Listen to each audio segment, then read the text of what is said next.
Let's be real for a second. The iPhone 16 isn't some miracle device. It's a phone, a shiny, expensive one. And this video is going to give you 20 brutally honest reasons not to buy it. For each reason, I'll include a fair counterpoint, just in case you're that person it might actually make sense for. But if you're a practical, hype-resistant, value-driven buyer like me, you need to hear this. Let's dig in. 1. It costs $799 for a phone. Unless you're filming short films or need serious computing power on the go, most people don't need an $800 device. Counterpoint. If your phone is your primary work tool and you're upgrading from something 5+ years old, the jump can be worthwhile. 2. USB-C port, but limited speeds. Yes, Apple finally switched to USB-C. However, the standard iPhone 16 is limited to USB 2.0 speeds. In contrast, many competitors and even Apple's own Pro model support faster USB 3.0 or higher speeds. Counterpoint. If you primarily use wireless methods for data transfer or don't frequently move large files, this limitation might not impact your daily use. 3. Minor design changes. Again, it looks almost identical to last year's model. If you're hoping for a fresh new look, this isn't it. Counterpoint. Familiar design means consistency, and you don't need to learn a new layout. Also, while the overall design remains similar, the iPhone 16 introduces a vertical camera layout and new color options, offering some visual updates. 4. No real camera upgrade. Yes, there's a new 48-megapixel sensor, but if you're not printing posters or zooming into eyelashes, you won't notice. Counterpoint. For mobile photographers who know what they're doing, the new sensor gives more editing flexibility. Also, it has enhancements like a new ultra-wide lens and improved photographic styles. 5. AI features still feel like beta. The much-hyped AI additions to iOS 19. Not all of them are live, and the ones that are feel half-baked. Counterpoint. Apple will likely polish these features over time, so future-proofing could pay off if you plan to keep the phone for years. 6. Battery life is inconsistent. Some users report a full day, others barely make it past dinner. That's not reliable. Counterpoint. With light to moderate use, it does last decently, especially with power-saving settings turned on. However, it needs to be said that the iPhone 16 offers up to 22 hours of video playback, indicating solid battery life for many users. 7. No fast charging breakthrough. We're still stuck with modest charging speeds, while Android rivals charge in half the time. Counterpoint. If you charge overnight, this won't matter to you. 8. Storage upgrades are expensive. Want 256 gigabytes instead of 128 gigabytes. Add $100. That's not frugal. Counterpoint. If you shoot a lot of video or install heavy apps, the extra space might save cloud fees later. 9. Still fragile without a case. Glass front, glass back. Drop it, and you're out another few hundred. Counterpoint. Most people use a case anyway, and Apple's build quality is solid. 10. Face ID'd only. Still, no fingerprint option means annoying unlocks in certain angles or lighting.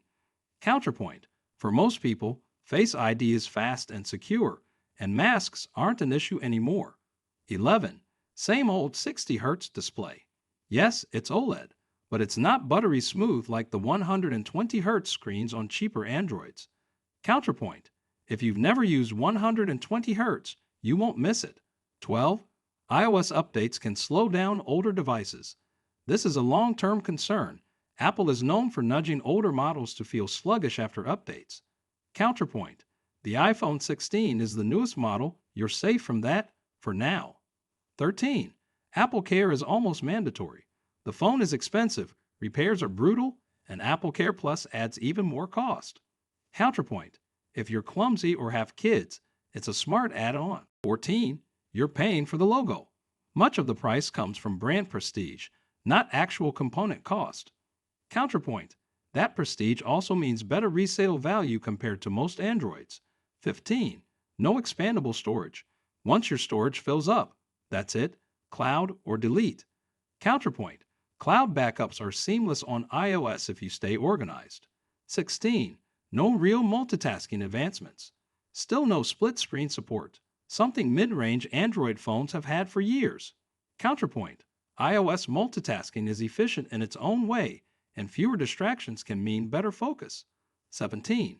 Apple's ecosystem is a trap. Once you buy in, it's hard to leave. Accessories, apps, services, all Apple. Counterpoint. For some, that seamless integration is exactly why they stay. 18. No headphone jack. Wireless is great until your earbuds die. Counterpoint. Most people have already adapted, and AirPods work extremely well with it. 19. New doesn't always mean better. Early adopters sometimes get bugs and glitches. Let others test it first. Counterpoint. If you buy directly from Apple, returns are hassle-free in the first couple of weeks. 20. Customer support is hit or miss. Some users report great service. Others get robotic answers or long waits. Counterpoint. If you live near an Apple store, in-person support is usually excellent. We have to state here that customer experiences with Apple support can vary. Some report excellent service, while others face challenges. At $799, the iPhone 16 sits firmly in the upper mid to premium category. But here's the kicker. Phones like the Google Pixel 8 or Samsung Galaxy S23 FE offer 80 to 90% of the same daily performance, better cameras in some cases, faster charging, and high refresh displays for much less. Unless you're invested in Apple's ecosystem, those options will serve most people just as well, if not better. Counterpoint. If privacy, resale value, and long-term software updates matter more to you than upfront cost or flashy features, the iPhone 16 still stands tall. Apple's iOS support outlasts most competitors, and you won't be scrambling for updates 3 years from now. To be clear, the iPhone 16 is not a bad phone. It's a good phone, but that's not the same as a good purchase. Most of what it offers is evolutionary, not revolutionary. And unless you have specific needs like video work, heavy app multitasking, or ironclad loyalty to Apple, this isn't a must-have. Think practically. Does it solve a real problem in your life, or is it just new and shiny? Buy score, 4 out of 10. Only buy it if you're upgrading from something really old, need the Apple ecosystem, and rely on your phone for high-stakes daily work. Don't buy score, 7 out of 10. For the average user looking for practicality, value, and smart spending, skip it. There are better deals, and your money will go further elsewhere. If you found this video to be useful, do like, share, and subscribe to Up on Top. Also, do share your thoughts in the comments section below.